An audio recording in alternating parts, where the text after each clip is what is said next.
Salam, hamınızı xoş gördük. Bugün mətbəximdə kartof piroqu hazırlayıram. Artıq qışdır, qışda kartof yeməklərindən, xüsusən kartof piroqlarından, pirajkilərindən çox istifadə edirik. Və bugün mən də kartof piroqu hazırlayıram. Çox dadlıdır, xüsusən xama ilə, mayonezlə və elə sarımsaqlı qatıqla da çox dadlı olur. Hazırlayın, sizə də məsləhətlidir. Bunun üçün bizə nə lazımdır? 3 ədəd yumurta lazımdır. Yumurtanı bir qaba vururuq. Qırmazdan öncə yumurtanı ayrı bir qabda sındırmaq lazımdır ki, təzəliyindən və saflığından əmin olaq. 2 xörək qaşığı qatıq lazımdır. Qatığın üzərinə gördüyünüz kimi çay qaşığının ucunda biraz soda əlavə edirəm. Soda sevməyənlər təqribən 5 qram bir paketin yarısını əlavə eləyə bilərlər qabartma. Mən 3 ədəd iri kartofdan istifadə edirəm. Orta böyüklükdə 4 ədəd kartofdan istifadə eləyə bilərsiniz. Kartof belə xırda, nazik doğranır. 1 stakan bizə duru yağ lazımdır. Qarğıdalı yağı və yaxud zövqə görə zeytun yağından da istifadə eləyə bilərsiniz. 1 dolu stakan un lazımdır. Və kartofa əlavə eləmək üçün mən duzdan istifadə edirəm. Acını sevənlər istiot və yaxud qırmızı biber də əlavə eləyə bilərlər. Əvvəlcə kartofu duzlayırıq.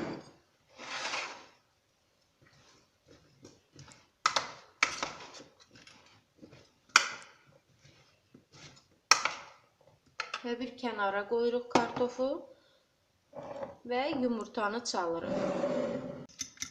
Yumurtanı çəngəllə çalırıq. İstəsəz mikserlə də çala bilərsiniz. Və yağı, qatığı əlavə edib yenidən çalırıq.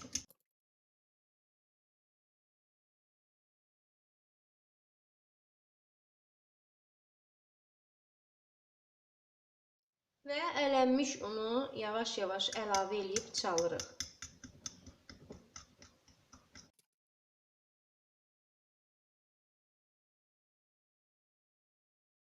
Xəmiri yaxşı-yaxşı qatırıq.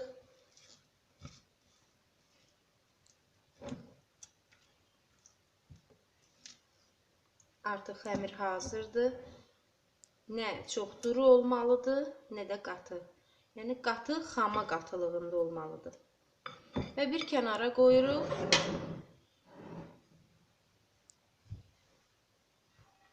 Piroq bişirəcəyimiz borcamın və yaxud formada da hazırlaya bilərsiniz.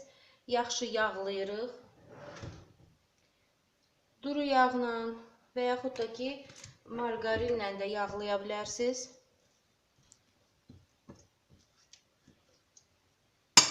Duzladığımız kartofu düzmək lazım deyil. Elə belə qabın içərisinə yerləşdiririk. Araları, yəni açıq məsaməli qalmalıdır ki, xəmir içinə dola bilsin kartofun. Və xəmiri kartofun üzərinə boşaldırıq. Hər tərəfə yayırıq.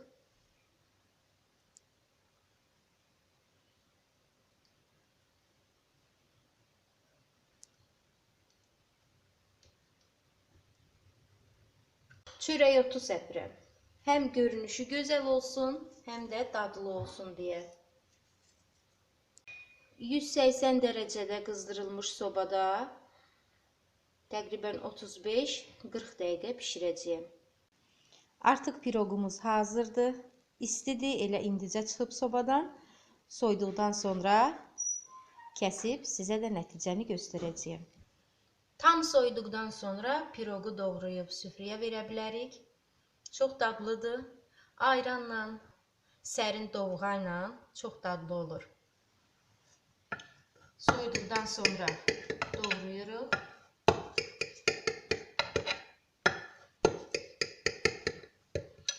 Yəni hazırladıqdan sonra variantlar çoxdur.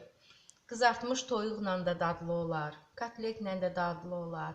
Bu da sizə bir neçə resept.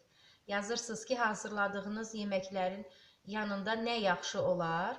İndi mən də sizə variantlar deyirəm. Hansı yaxşıdır, özünüz seçib qərar verə bilərsiniz. Və sizə içərisini göstərmək istəyirəm. Kartoflar çox gözəl pişib. Ətri də çox gözəldir. Çörək otu xüsusi bir ətir verir. Və elə indi mənim qaynanam çox gözəl bir məsləhət verdi.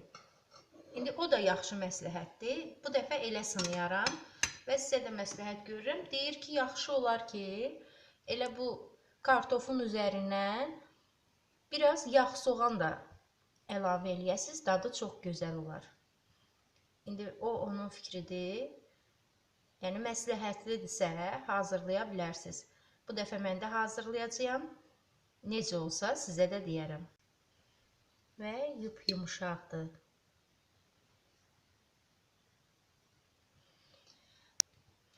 Bizə yazın təkliflərinizi, bildiyiniz maraqlı reseptləri, qədim yeməkləri, əgər bilirsinizsə, bizə yazın. Mən də burada hazırlayım və qoy hamı bilsin.